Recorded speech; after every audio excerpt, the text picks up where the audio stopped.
ang nag-deliver papunta sa bahay nila Pangulong Bongbong Marcos at Speaker Martin Romualdez mag-insert o magpasok ng 100 billion worth of projects sa BICAM. Sana po ay hindi nila ako mapatay bago ko mailabas ang lahat. Ginawa ko lang ang utos sa akin, pero ngayon, handa na akong harapin ang lahat. Ginagamit ng administrasyon ang buong resources ng bansa para tumahimik ako. That he will shoot me if I will talk. Gagamitin ako bilang panakipbutas sa kanilang kampanya laban sa korupsyon. Hindi na ako mananahimik, ilalabas ko ang lahat ng katotohanan. May resibo, may ebidensya, at may pangalan. Para sa bawat Pilipino. Alam ko na buo ang galit ninyo sa akin ngayon. Nauunawaan ko rin kung bakit.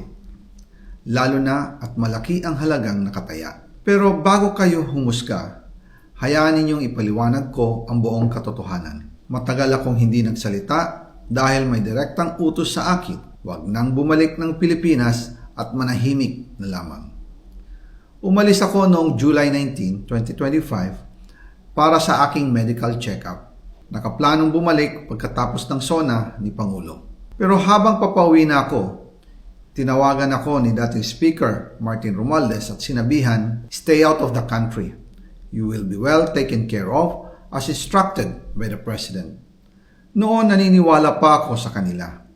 Kaya't hindi ako bumalik. Tumikom ang aking bibig, sumunod ako, pero ang hindi ko alam, ang ibig pala nilang sabihin sa aalagaan ka namin ay gagamitin ako bilang panakipbutas sa kanilang kampanya laban sa korupsyon. Ginawa nila akong poster boy ng kanilang sariling kasinungalingan. Ngayon, hindi na ako mananahimik, ilalabas ko ang lahat ng katotohanan. May resibo, may ebidensya, at may pangalan. Nagsimula ito nung tumawag si Sekmina Pangandaman sa akin nung nag-umpisa ang BICAM process last year, 2024. Ang sabi niya, katatapos lang ng meeting nila ni Pangulo at may instructions na mag-insert o magpasok ng 100 billion worth of projects sa BICAM. At sinabi pa ni Sekmina, you can confirm with Yusek Adrian Bersamin dahil magkasama sila sa meeting ni Pangulong BBM noong araw na yon. Tinawagan ko po agad si Yusek Adrian Bersamin at tinanong ko kung may instruction nga ba ang Pangulo na magpasok ng 100 billion during their meeting. Ang sabi niya ay totoo nga po. Right after our conversation, tinawagan ko po si dating Speaker Martin Romualdez at nireport ko ang instructions ng Presidente to insert the 100 billion projects. At sinabi niya sa akin, what the President wants, he gets. After ng ilang araw, nag-set po ng meeting si Sekmina Pangandaman at Yusek Adrian Bersamin sa amin ni dating Speaker Martin Romualdez sa Aguado Building in front of Gate 4 ng Malacanang at nandun din po si Yusek Jojo Cadiz.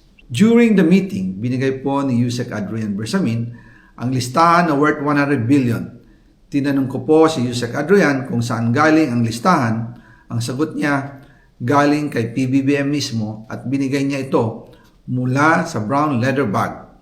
Nung sinabi po ni Yusek Adrian Bersamin yung brown leather bag, naalala ko noong nasa Singapore kami right after the elections of May 2022 sa Hilton Hotel, kami ni dating Speaker Martin and PBBM habang pauwi at pabalik ng Pilipinas, hinabol ng PSG ang brown leather bag at ang sabi ni PBBM, maiwan na lahat, wag lang ang brown leather bag. Kaya naniwala ako na utos talaga ito ng Pangulo. Pagkatapos ng ilang araw, I informed sina dating Speaker Martin Romualdez, Sekmina Pangandaman, Yusek Adrian Bersamin, and Yusek Jojo Cadiz na kung pwede 50 billion lang ang ipasok sa program funds dahil sobra ang DPWH funds versus sa DepEd. In practice, hindi pwede na mas malaki ang budget ng DPWH kaysa edukasyon. And yung balance na 50 billion, ilagay na lang sa program funds for the 2025 budget. Dahil Office of the President din ang nagre-release ng lahat ng unprogrammed funds. Pagkatapos ng isang araw, tinawagan ako ni Sekmina at sinabi ang mensahe ng Pangulo, ipasok ninyo yan dahil pinangako na sa akin ni Speaker Martin yan at hindi na pwedeng baguhin. Kumbaga, ang utos ng hari hindi pwedeng mabali. Again, I informed the Speaker and asked clearance about the instructions ng Pangulo. At ang sabi niya, wala tayong magagawa. Kaya po nagtataka ako kung bakit sinasabi ni Pangulo na hindi niya makilala ang budget. Samantalang lahat na binawas at dinagdag sa mga ahensya ng gobyerno ay humihingi ng approval sa kanya si Sec. Mina Pangandaman.